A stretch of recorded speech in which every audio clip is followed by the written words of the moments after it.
All right, show of hands. How many think that the result of an athletic contest is supposed to show us who has been better in that contest? That number, good. Second question.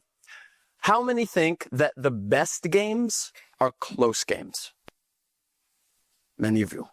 Excellent. Many people, including many philosophers of sport, answer yes to both of those questions. But today, I will argue that a yes answer to both questions is actually not defensible. Because the closer a game gets, the worse it gets as a comparative test or measure of skill.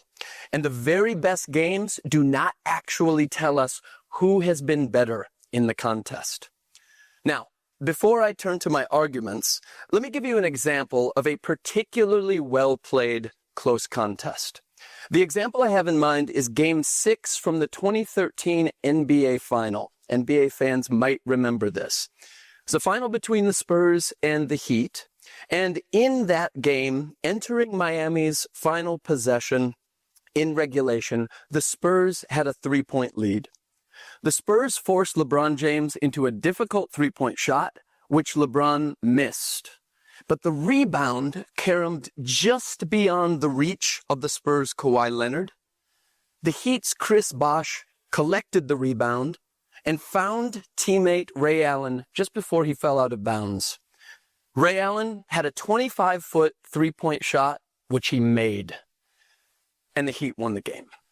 Now, why do I say that that result doesn't show that the Heat were just better than the Spurs in that game? Well, go back to the beginning of that possession and ask yourself, can you credibly determine who had actually been better in the game to that point? I contend that you cannot make a credible determination of who was better to that point. The very closeness of the game makes it impossible. The only plausible answer is that they've been about equally good. That's why the game's so close.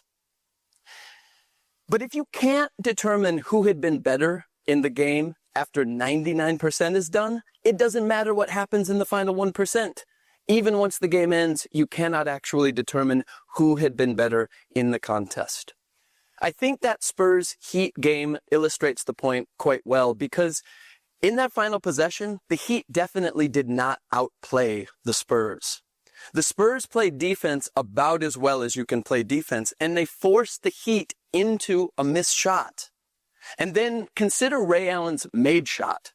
Now, Ray Allen, without question, one of the greatest three-point shooters in the history of the NBA.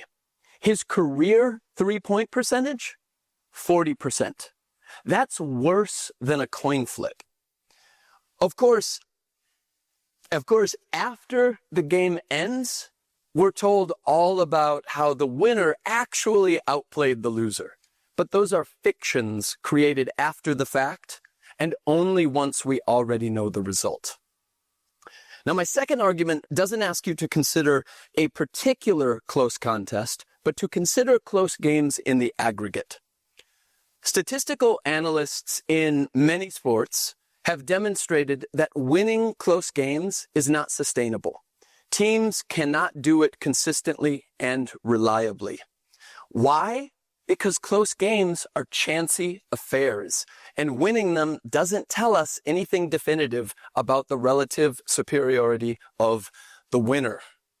If you want evidence that your team actually has been superior, then they better be winning their games by comfortable margins. Like, for instance, this year's OWU women's basketball team. Congratulations.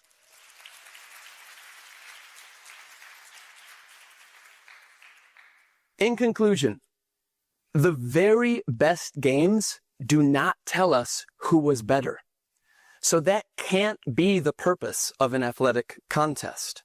We should stop insisting that winning those games actually tells us something definitive about the relative superiority of the winner. And we should acknowledge instead that both teams have been excellent.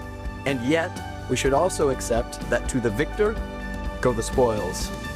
Thank you.